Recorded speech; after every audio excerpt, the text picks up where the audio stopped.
Clarity came with time. In 1923, the Syro-Malabar hierarchy was restored.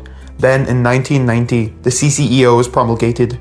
Its purpose, to preserve identity, give clear guidance and strengthen communion within the Universal Church through 4 key principles: promote and preserve liturgy, oppose and revert Latinization, return to authentic patrimony, and treasure liturgical diversity. Because a rite is not just a preference, it's a gift from God given at baptism.